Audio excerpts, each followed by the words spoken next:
A solid sphere is released from rest from the top of a curved surface.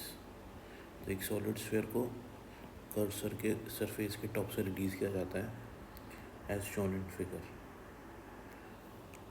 Surface is rough and another half is smooth.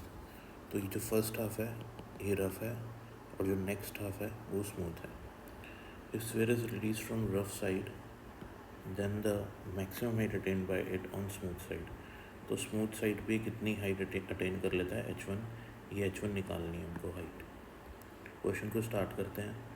जब sphere rough surface से release किया जाएगा तो नीचे आएगा और नीचे आएगा तो इस पर फ्रिक्शन फोर्स लगेगा तो ये रोल करेगा.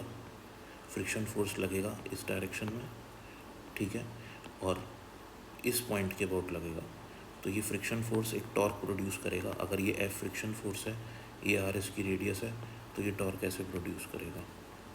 तो ये गोल घूमेगा, रोल करेगा और ट्रांजिशनल वेलोसिटी भी होगी. तो रोलिंग भी होगा और ट्रांजिशनल मोशन भी होगा. तो यहाँ से इस पोजीशन से इस पोजीशन तक के लिए मैं लगाता हूँ work energy theorem.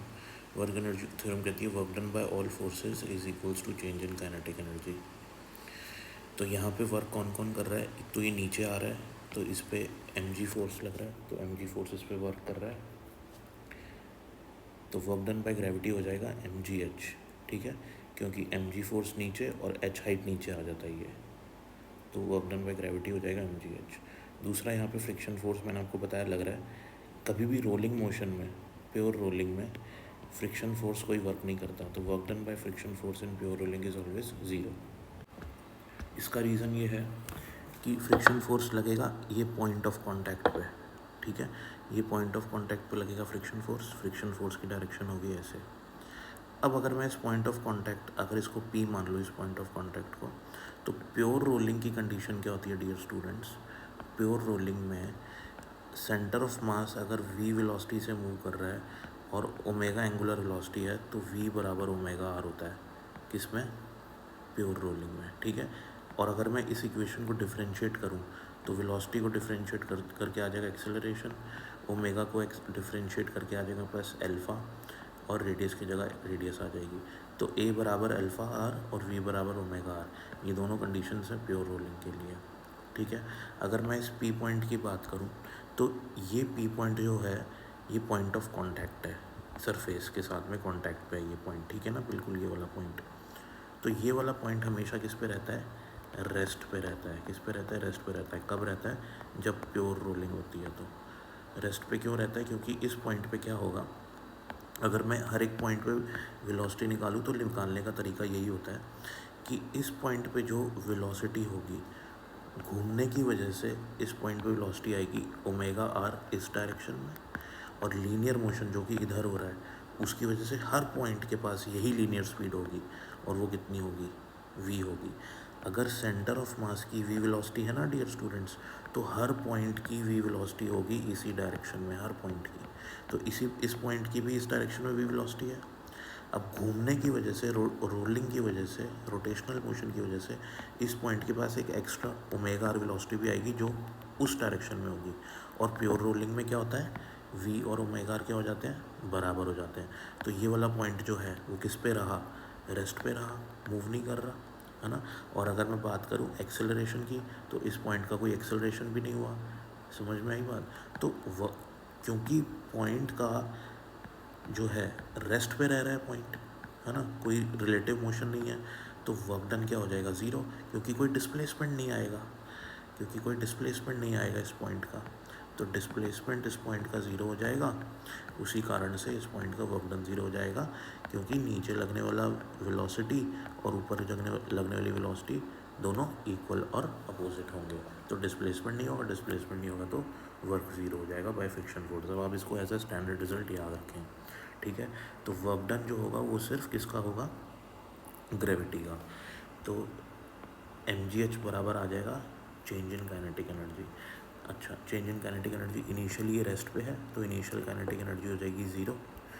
Final kinetic energy देख लेते हैं. तो फाइनल काइनेटिक एनर्जी होगी half I omega square plus half M V square. ये तो वर्क डन बाय ग्रेविटी आ गया. और टोटल फाइनल एनर्जी हो जाएगी ड्यू टू रोटेशनल मोशन और ये ड्यू टू ट्रांजिशनल मोशन। तो ट्रांजिशनल मोशन की half M V square, rotational motion की हाफ आई ओमेगा स्क्वायर, क्योंकि रोल भी करेगा। अच्छा, आई को लिख सकते हैं एम के स्क्वायर, के क्या है, रेडियस ऑफ गायरेशन। अभी मैंने आपको बताया प्योर रोलिंग में वी बराबर ओमेगा आर होता है, तो ओमेगा को क्या लिख सकता हूँ, वी बाय आर। तो यहाँ ओमेगा की जगह क्या लिख देंगे, we by R square as it is आ जाएगा, हाफ एम वी स्क्वायर आ गया। ठीक है, अब यहाँ पे half M V square common आ गया, बाहर ले लिया, ब्रैकेट में आ जाएगा K square by R square plus 1। First equation आ गई मेरी। ठीक है, अब यहाँ से यहाँ तक की बात करते हैं।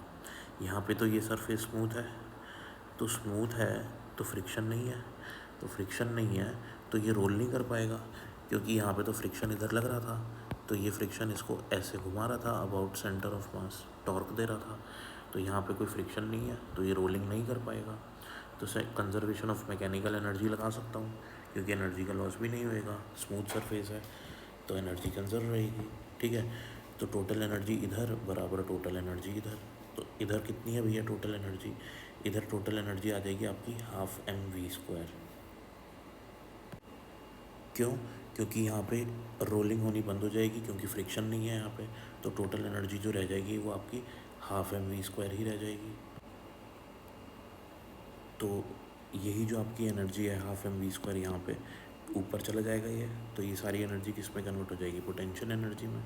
तो ऊपर जाएगा तो पोटेंशियल एनर्जी हो जाएगी एम जी एच वन, क्योंकि एच वन हाइट गया है, यहाँ से एम एम कैंसिल करेंगे। ठीक है, तो एम एम कैंसिल करने के बाद हमारे पास वेलोसिटी निकालनी है हमको, 2 यहाँ चला जाएगा, तो वेलोसिटी आ जाएगी √2 g h1। ये हमारे पास वेलोसिटी आ गई इसकी। ठीक है ना, जिस वेलोसिटी से ये ऊपर जाएगा, तो ये आ गई वेलोसिटी। राइट, अब हम क्या करते हैं, इसी वेलोसिटी को यहाँ सब्सटीट्यूट कर देते हैं। तो हमने वेलोसिटी को वहाँ सब्सटीट्यूट कर दिया, तो हमारे पास इक्वेशन आ जाएगी half M G H, half M V square की जगह आ जाएगा 2 g h1 के square plus R square 1। Next page पे आते हैं हम लोग। नेक्स्ट पेज पे आप देख सकते हैं हमने क्या किया, जो एम जी एच वन के साथ ये आ रहा था 1 प्लस के स्क्वायर बाय आर स्क्वायर, इसको हमने डिनोमिनेटर में ले लिया। ठीक है, एम जी और एम जी को हमने कैंसिल भी कर दिया। तो नेक्स्ट हमारे पास आ जाएगा ये वाला स्टेप, तो एच वन आ जाएगा h/1 प्लस के स्क्वायर प्लस आर स्क्वायर। अब हम के स्क्वायर बाय आर स्क्वायर की वैल्यू सब्स्टिट्यूट करते हैं। देखो, आई का फॉर्मूला होता है मोमेंट ऑफ इनर्शिया का एम के स्क्वायर। ठीक है ना, सॉलिड स्फीयर है, सॉलिड स्फीयर का आई होता है 2/5 एम आर स्क्वायर, और इधर आ जाएगा एम के square as it is. M से एम कैंसिल हो गया, तो आर स्क्वायर को नीचे ले लो, तो के स्क्वायर बाय आर स्क्वायर किसके बराबर आएगा, 2/5 के। तो यहाँ आ रहा है ना आपके पास के स्क्वायर बाय आर स्क्वायर, इसकी जगह क्या सब्स्टिट्यूट कर दो, 2/5। ठीक है, तो h1 is equals to h/1 plus 2/5। Solve करेंगे, h1 आ जाएगा 5h/7। This is your answer. अगर आपको अच्छा समझ में आया तो प्लीज़ लाइक शेयर सब्सक्राइब करें। Thank you for watching.